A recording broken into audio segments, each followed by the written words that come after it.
thought of the short, it's, about 6 years or so ago. I had this idea for doing this stop-motion film, and I had that rolling around for about a couple years until it came time for me to do my thesis film at UCLA. And that's when I took on the challenge of doing the film and to learning 3D animation production as well. I was in graduate school at the same time that Shane was there, and the mantra of the program actually is one person, one film. So the goal is to get you to do a short film, and you are the storyboarder, you're the writer, you're the director, you're the animator, you're the modeler, the lighter, everything.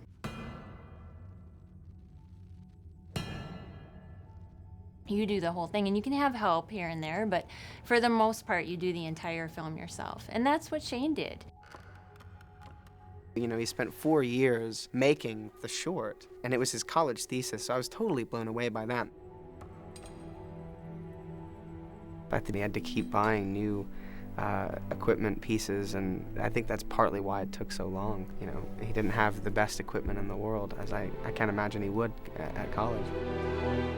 I made a little splash with the short, and I started going out and meeting lots of people and looking at different projects. My assistant said, there's this short film, 9, that you need to see, you should watch this movie. And I watched it, and at the end my jaw was just on the floor, like, I just knew it right then. I was sent the short, and I just was absolutely knocked out by it. I have 2 kids, and I watched it with my kids, and they were mad for it. They thought it was the coolest thing that they had seen. Just the concept of these rag dolls in this post-apocalyptic world, it was so interesting. The genesis for 9 was the characters. Were these little burlap characters that were scavengers that would go around and collect bits and pieces of this world. They were sort of a primitive culture that was developing. That's what was kind of driving the ideas behind the short. It was to be a sort of showpiece as a director, but I just fell in love with the world and the characters as I was going, and I got really ambitious about the project. It was nominated an Oscar. It was nominated for an Academy Award, which was pretty crazy. It goes without saying, if you get an Academy Award nomination, it's gonna change your life. It's allowed some doors to open that allow more opportunities and for me to express myself as an artist, and I think that's a wonderful gift. You realize that the short is sort of like 10 minutes in this myth. It was a teaser. It was a great teaser. It hooks me, and it was really interesting for me to hear the end of the story, to understand what's happened before and what will happen after. I had just worked with Tim Burton on Corpse Bride. I wrote Corpse Bride, and I also worked on Charlie and the Chocolate Factory with him. And so Tim was curious to see if this could be a full-length feature. Well, I felt very clear when I saw the short that I, wanted to be involved. And just having a background in animation, I felt that could help support Shane. Tim Burton has always taken animation in new directions. His design aesthetic is a part of the storytelling, I think. It's a part of the world making, and that's something that I am striving to do as well. I felt very close to what he was doing in certain kind of character design and certain, trying to tell a story in a different way that felt, very close to me. I was really excited for Shane that he was going to be given that chance to flesh it out and flesh out the characters and sort of delve deeper into that world. When this opportunity came up to develop 9 as a feature, I already had all these ideas broiling around in my head for what I would want to do to show more of that world. Some things in this world are better left where they lie. But if you know where to look, these ruins are full of riches. The biggest challenge, by and large, is story. There was a mythology that was set up in the short that I didn't spend a whole lot of time explaining. Taking all that into the feature, well, then the issue became, well, where do these creatures come from? Like, what is the larger picture? What is the larger story? We had to depart from the short. And the last thing I wanted to do was to spend another 3 years redoing what I had done before. But I think what's good is we really bring the story back to 9. Mm-hmm. Mm-hmm. We really focus on that. He gets a much larger emotional journey and arc. And we focus all the stuff around the talisman now, which was, I guess, focuses in sort of Tim's big note. Mm-hmm. And we actually simplify things. Mm-hmm. Which is always seems like it's going in the right direction. Mm-hmm. I love collaborating with people who think as visually as Shane does, who have just these wonderful, amazing ideas. I'm the kind of guy that'll just throw everything in there, including the kitchen sink. And we did that, and then she really helped us sift through all that stuff and fit all these kind of crazy ideas together. I encouraged him to say everything, Shane, free associate. Just say it. And I'll pull out the stuff that's really, really great, that resonates with the rest of the movie. I think she did very good at helping kind of flesh out the characters, and she and Shane worked quite a lot at taking some of the weirder elements and grounding them a little bit so that, we can understand what's going on, understand the characters' emotions. You have to look at how many times you have them saying each other's names. It's a little too much. So if you're going to have it before, where he goes, 2! Yeah, then we take it out No, here. you can't have it here, too. Yeah, we'll just keep it where we need it. You might also have frozen silence. This is the first time you've seen the souls being sucked out. Uh-huh. Just horror. Yeah, just the horror. Yeah. Right. So we spent pretty much a summer, and then we just put up these huge boards, and we kind of just would put together, we would have a whole board that showed the characters as we were developing them, and then we had a whole board that showed the major story points as we had certain ideas about where we wanted the story to begin and where we wanted it to end, and then gradually we began to fill that in until we had a whole outline. Aha. So much thought. The details. You can't speak.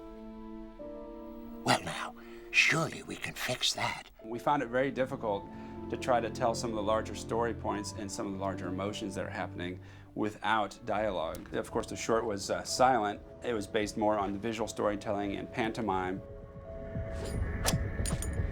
We wanted it to have as little dialogue as possible. Tim Burton liked the idea that they wouldn't talk. Just playing it all, like great silent movie acting. Timur liked the idea that they would talk. Shane, he was open to let's talk about it. I think initially there was maybe a concern that you're gonna have this weird world and then you just have voices and it's just like a normal animated film. But, it became apparent that it wasn't gonna be an ordinary animated film. Can I wait here? I think it certainly could have worked without dialogue. It's interesting, the first 5 to 10 minutes of the movie is without dialogue, and I really like that. It almost endears you to the characters more. You're experiencing something with them and being able to pick up on things and nuances that they're not then speaking for you. But having the dialogue, I think, is kind of important, particularly in being able to articulate the past and give a sense of context. Not to mention the fact that I think it also helps to identify the characters. We actually see 9 ragdolls now, and we wanted to give them each very distinct personalities. They're different facets of one soul, of one individual. So once we start pairing voices with the ragdolls, it brings a whole new richness to the characters and to the world. This was the first thing we built together. We could still go after him. Us? But he could be anywhere out there. We wanted the actors to speak in their own voice and to really become the characters of the film. And a part of doing that, we wanted to open it up and allow sort of creativity and allow the characters to be developed with the actors as well.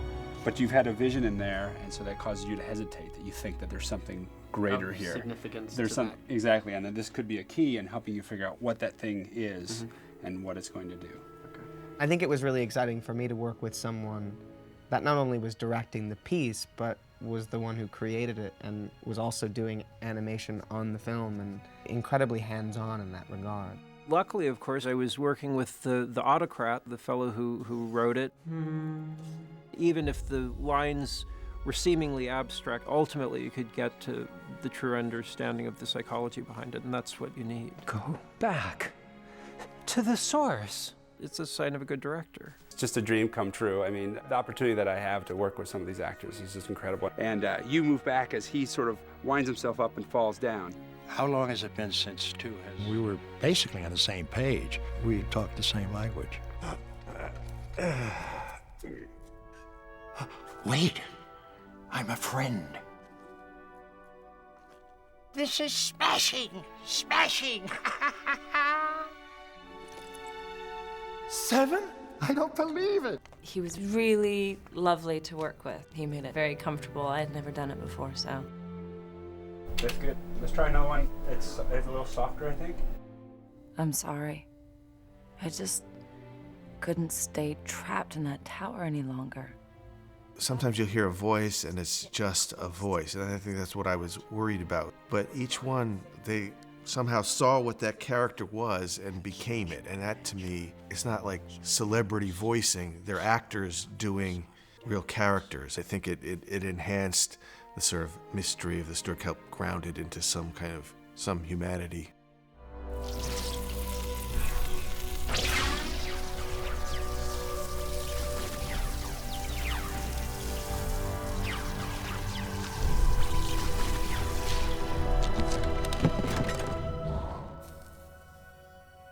I could tell that it was somebody that had really slaved over his first film, and when somebody makes a film like that, you can tell they kind of know all the aspects. I don't understand how any of this works, how it's fascinating to me. But I thought it was really, I mean, he really is an artist, Shane, you know. It's really beautiful, beautiful visuals. Shane's wonderful. Shane is incredibly enthusiastic. There's a sense of youthful innocence to Shane, I think. It's his first time directing anything, and it's also his own short that he's bringing to life and expounding on. It was really hard because as an independent animator filmmaker, I was responsible for everything. And so I realized I wasn't good at everything, but you hammered your way through it and you figured out a process, and you are, hands-on touching every little piece of the film. And then going on to the feature, my first instinct naturally would be to try to control everything, or to be the one who is touching and manipulating everything. And you can't do that. I mean, you'll burn yourself out, and it's just impossible. Coming from animation, I know that, people that are locked up in a room for 4 years by themselves can sometimes, have trouble with not criticism, but other people's thoughts or ideas. But I always felt he was very open. How's it going? When you're doing the animation, you're so close to it, and you're looking at it, literally dividing a second into 24 little bits, and you're worried about what happens in those little bits. And so sometimes it's hard to back up and get that distance, that critical distance from the work. And I find now, working with the team,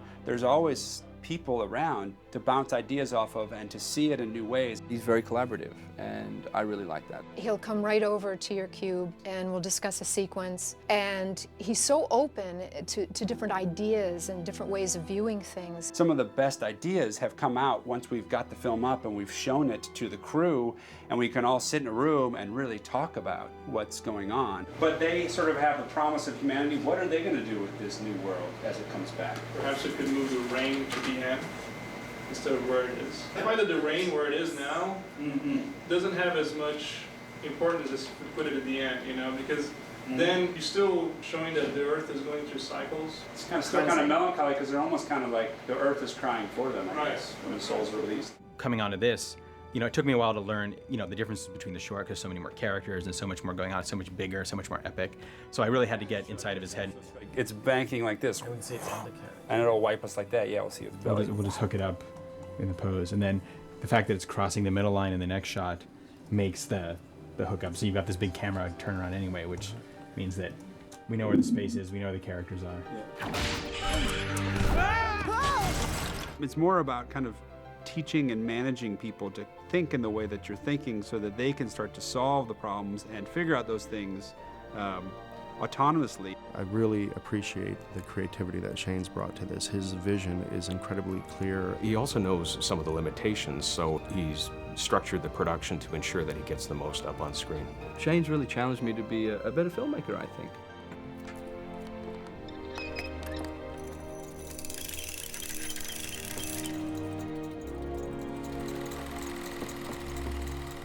Greetings, 9. It had such promise, my great machine. Oh, I've learned a tremendous amount. And it's a process. You don't just go right from script to have the final thing. It's always constantly evolving, and we're learning the characters as we go too. And it's really interesting to see, because once people kind of get it, then we can all really participate in what's the strongest thing? What can we do here that can really help support the story or the world that we're trying to create? You did it. No, I didn't. Not yet. It's been incredible. I mean, he is the real deal, and he's understood the process, even for someone who hadn't done it before. It's Shane, it's him. It's a whole movie, it's him. That's why it's interesting. Well, Shane knows his world. He is the scientist. He's the creator. I think they're all facets of me in some way. I'm the crazy artist like 6. Sometimes I want to be really brash and idealistic. What are you waiting for? And fiercely independent like 7. Keep up! And then sometimes I know what the right thing is to do like 9, and I know that is going to be a long, hard journey. This thing is so big and so complex, you can't possibly think of it all. It's really not my film anymore, it's really our film. I really feel like it's been a real tremendous collaborative effort. What happens next? I'm not sure exactly, but this world is ours now.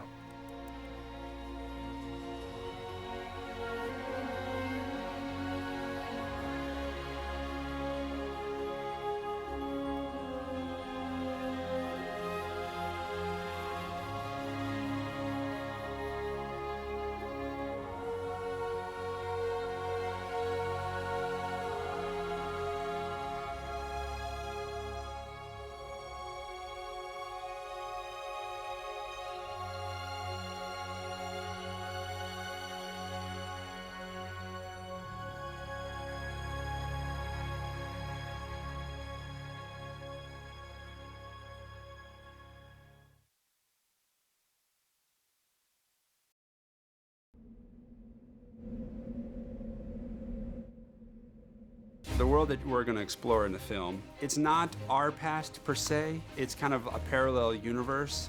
The period of time that we're in, which is not defined, is something of an amalgam of the 1930s and 40s. Between First and Second World War. So a lot of our influences come from using some elements of World War I, trying to get a lot of design elements that would be indicative of that period and those war machines that are very angular, riveted. It's as if Industrial Revolution had allowed to progress for hundreds of years, so we never really got past that steam power, that Industrial Revolution sensibility and design sensibility. There's a very, very strong derivation of Europe, post-war Europe in the movie. So that you have this clock tower and these strange clocks and these strange architectural features. But also with a sort of futuristic bent on it. You know, oftentimes if you look back during that time period, and even earlier than that, some of the designs for the future have a sort of antiquated look now, and I think that's what it looks like. It's almost like a future of perspective from the 1920s or 30s. If you look below the surface, or just what you first see, there are things in the world that certainly didn't exist then. Specifically, 9 makes a light staff with a light bulb, and the power for the light bulb is a battery. But the battery looks like it comes out of a digital watch from 1975. It's more mythology, even though it's science fiction, because it goes in a direction that we never went in. It's also sort of a reflection. It's looking back on the past. And so for me, I thought it was a good aesthetic to make a sort of a modern fairy tale, a very cautionary tale to what could have been one of our futures had we gone down that path. The environment that you're immediately placed in is that of a world that has been completely destroyed. So you see touches of things, elements of Western civilization that used to be there. You know, you see tanks, power lines, things of that nature, to give you a sense that, okay, we're on Earth. So it gives you something to kind of grasp onto. It's certainly a world of death where nothing lives, not even bacteria. There was the war, and the machines rampaged against the humans, and their chemical weapons basically destroyed any living thing. And that's why the ragdolls managed to survive, because they were impervious to the poison. One of the key elements for our film is the perspective from the dolls. It's a low angle, so it gives us a lot more dynamic shots. So you're seeing everything, that we recognize from our world in a sort of microscopic way. Rusty, hacked-together, shoddy pile of stuff. Even in this sort of destruction resides a lot of beauty. Beauty in rust, the design of a bolt or a nut or a screw, or destroyed buildings, timbers that are fallen down or broken or burned or ripped apart. What appears to be junk and born out of violence, but very beautiful. It's like Francis Bacon meets The Lord of the Rings meets Tim Burton meets Kashmir. That doesn't make any sense. There's a really unique sense of design that's not modern, it's retro. And then with all the pieces of garbage and dust and rubble, it feels like some kind of Art Deco created from ashes and junk. It's a junkyard, but it's like a beautiful junkyard. The richness and the beauty comes out of the age and withering, and that everything, and I do mean everything, has a story to it.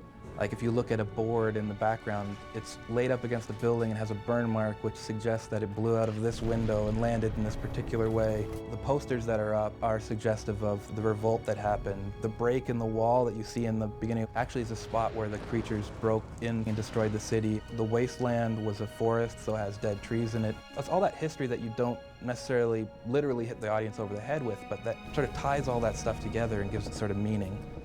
It's too dark. It's a dark, mysterious world. I don't look on it as dark. I look on it as a mystery.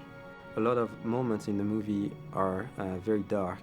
So we had to still make a difference between, like, let's say, the ruined city environment, which is dark and ghostly and cold, versus the factory environment, which is still dark, but which is more toxic environment. So we went for slightly greener colors and kind of yellowish and something that makes you feel uneasy. And you have the cathedral, which is also very gothic and dark, but in a very different way. We tried to put a little more of a majestic aspect in it, playing a lot with sun rays and the light coming through the clouds or the windows. We're trying to use dynamic lighting and lighting that really controls the viewer. Quite moody, dark. It's almost got a sinister feel to it. You generally don't do a film quite so dark with so many blacks in it, and you don't usually crush your palette so much or so uniformly throughout the whole thing. But when you start to see it, it actually works because the parts where you do have the bright color, the green of the soul extraction and the red of the eye, they become really important and really special. I get into fights with Christoph, our art director, about it sometimes because I'm trying to get the performances across, so you work really hard on getting subtle performance and trying to get the expressions to read and the poses to read, and then they throw it in a shadow with a dust cloud and a giant red light, so you can't see any of that. And so my instinct is to no, make that character visible, make them pop. But the truth is that, like, when you look at the film as a whole, you need the dark, quiet moment, or you push those characters back so that they have someplace to go. If they come out of the darkness, then the light is that much more powerful. Or even if the light's weak, suddenly it means a lot.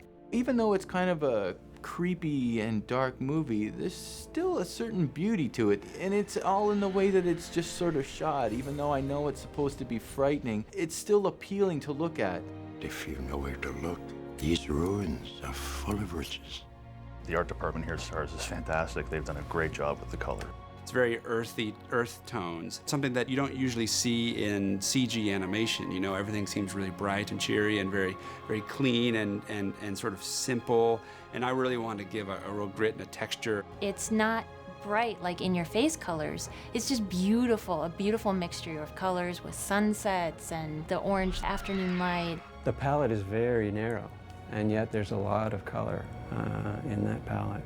A bit of really dense red rust and a totally gray landscape, or this gray-green light, or the amazing red light from the fabrication machine in this black charcoal gray factory. Pretty amazing stuff. Very controlled. You have to be very controlled to create that sort of lightscape or colorscape. Saturation is definitely another element that we used, like in the wing beast sequence. We played kind of a lower saturation palette at the beginning with, warms and cool colors, and then we move from that into the whole chase on the roof, and we get into redder colors as the action intensifies.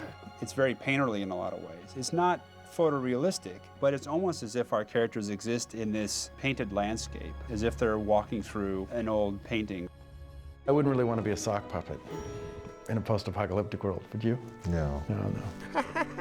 All of the characters in 9, the humanoid characters and the creature characters, are constructed of a lot of objects that we would recognize, like skeletal parts of animals and humans, zippers, nuts, bolts, that sort of thing. So much thought.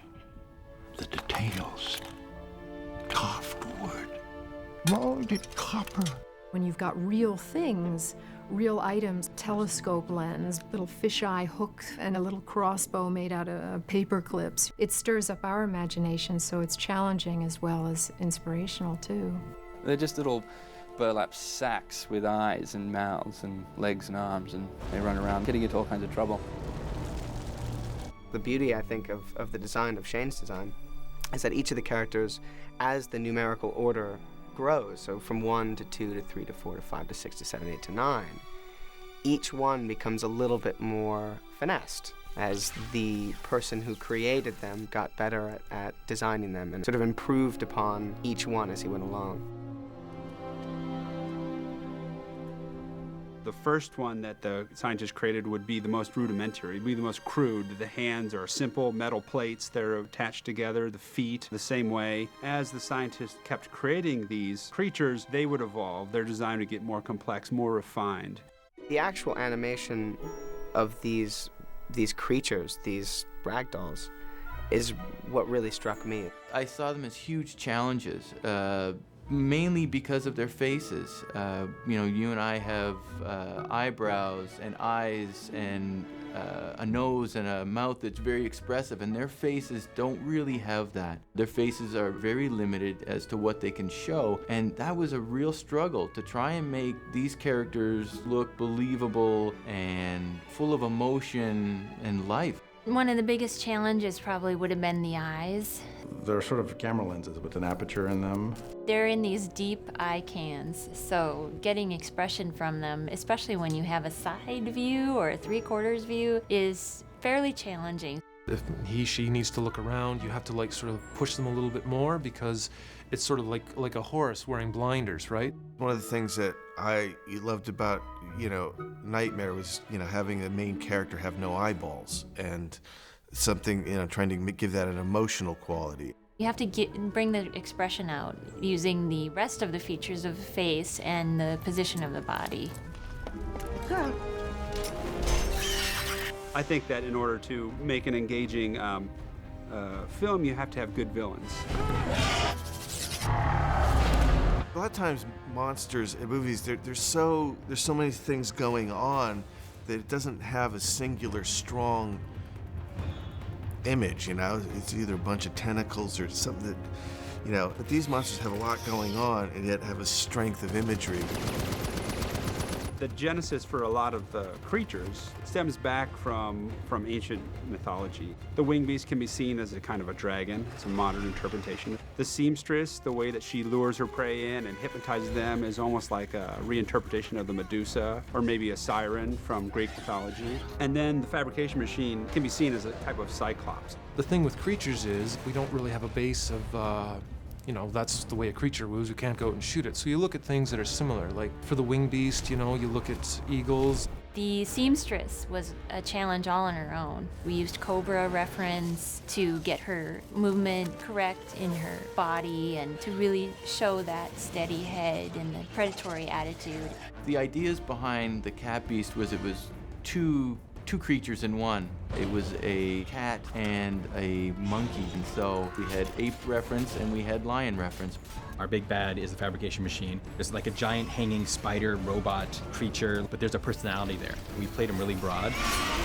I kept pulling in reference to old Vincent Price and like Christopher Lee Hammer horror films, things like that. That's the beautiful thing about animation is so much of it is just made up. And you can run wild.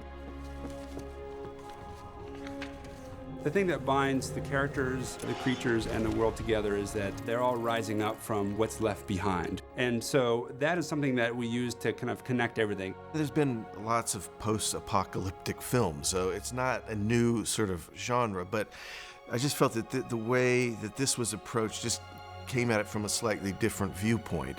I just find it incredibly unique, and I think it's really beautiful.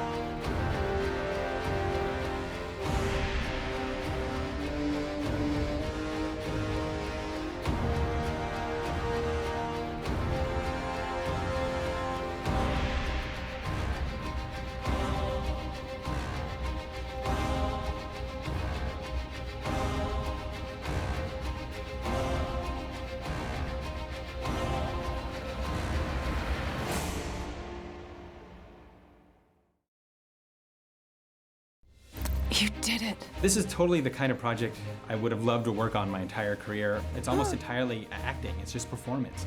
We're telling the story through the performance of these characters. The on-screen acting, that's principally our real job. You know, and we encourage the animators to perform as much as possible. In some ways, it's not entirely unlike live action, where we get our initial cues, of course, from the director and the animation director. But then very, very often what we'll do is most of the animators have mirrors at their desk to watch their facial expressions.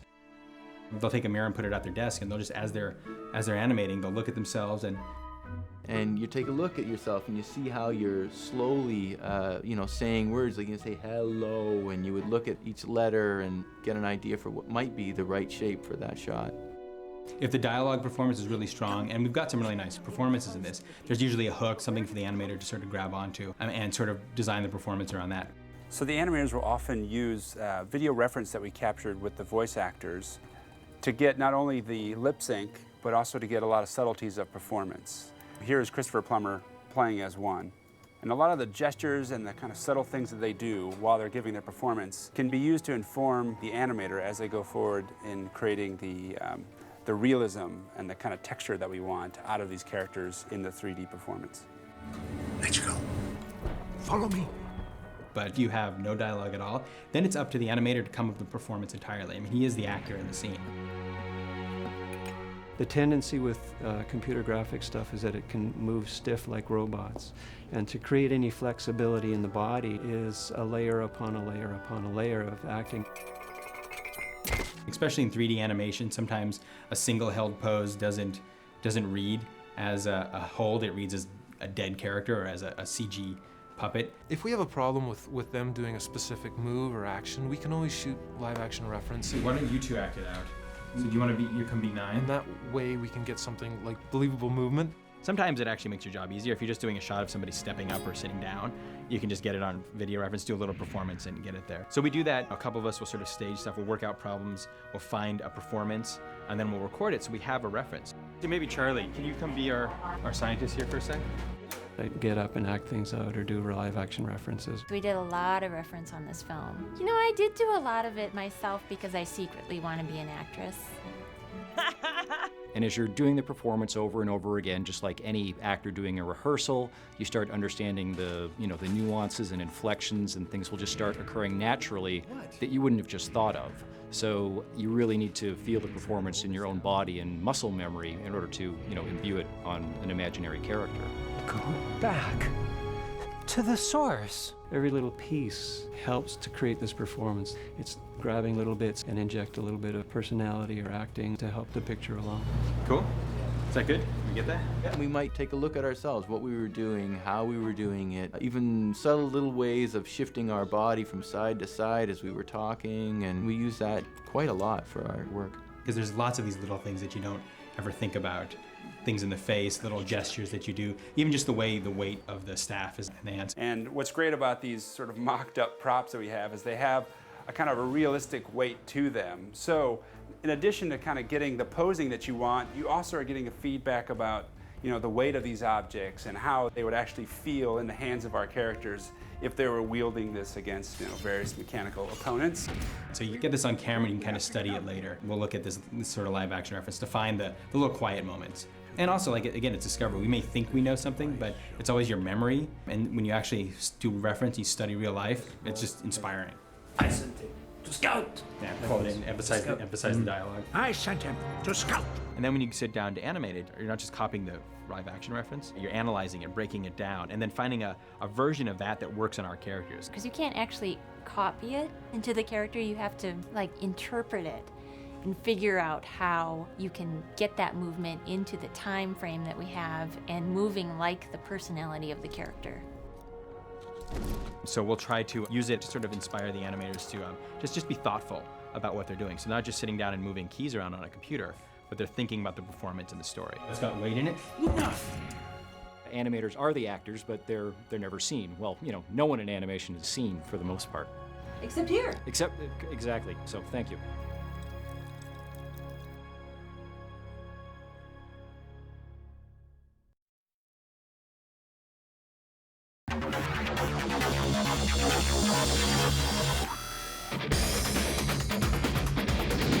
Welcome. We're here at Stars Animation, and I'm going to take you on a brief tour to show you what we're doing here and how we're approaching making this film 9.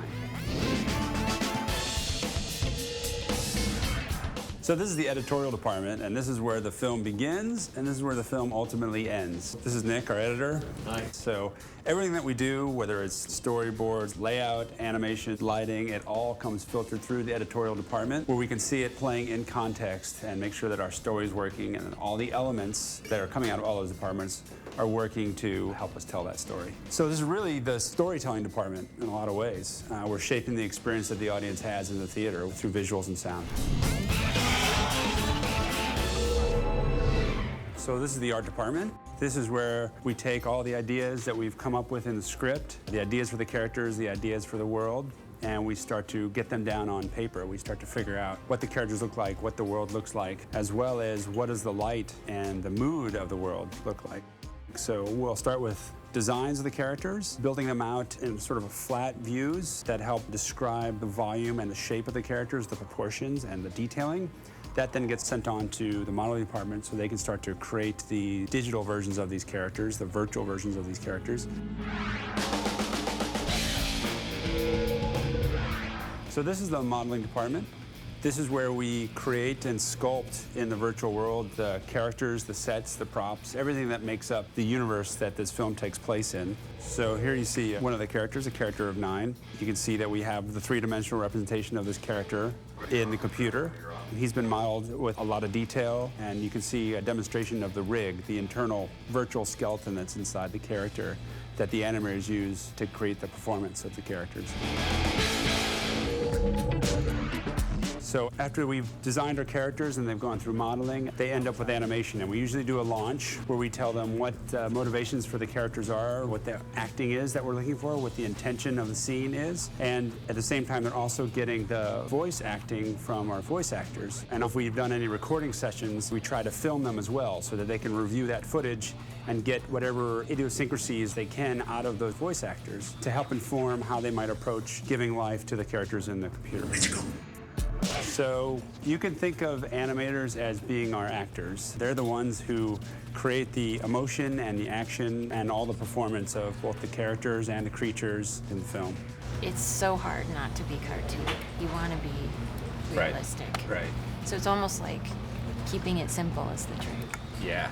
I started this, and now I need to finish it. And you can think of this as virtual puppetry in some sense, in which we have the three-dimensional puppets in the computer, and they have all these little control icons and little control points which allow you to move and pose and basically sculpt the shapes and the posing of the characters in time. And once you've sort of found the pose that you like, you can lock that pose down, and then you move on later on and start sculpting the next pose. And once you get all those poses connect together, the computer will then go and connect them all, interpolate them all, and move between those poses. So in a lot of ways, it's like virtual puppetry.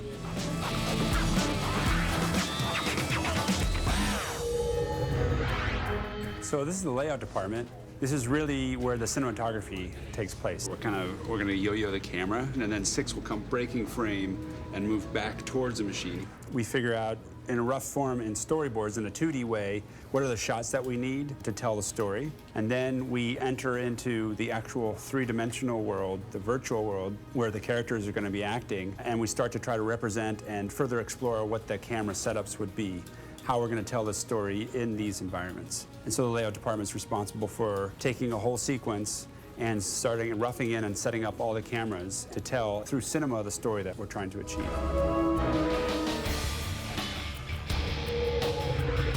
And now we're down in the dungeon, the light-controlled environment here at Stars, and we're going to look at the effects department. So the effects department is where, after we've got all the performance, we've got all the cameras, we know what we're going for in the shots, and we just need to spice things up, or there's a story point that we need to tell through an effect, whether it's fire, an explosion, or just the movement of cloth on the characters. The effects department then gets that scene or that sequence. It's a crazy ambitious shot. It's very ambitious. Yeah.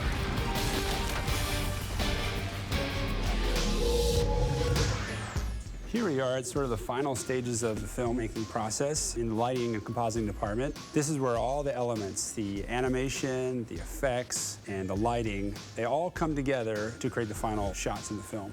Let me take you over to Anna's workstation where we can see one of the shots in progress. That's a first look on this shot. Oh, that's great.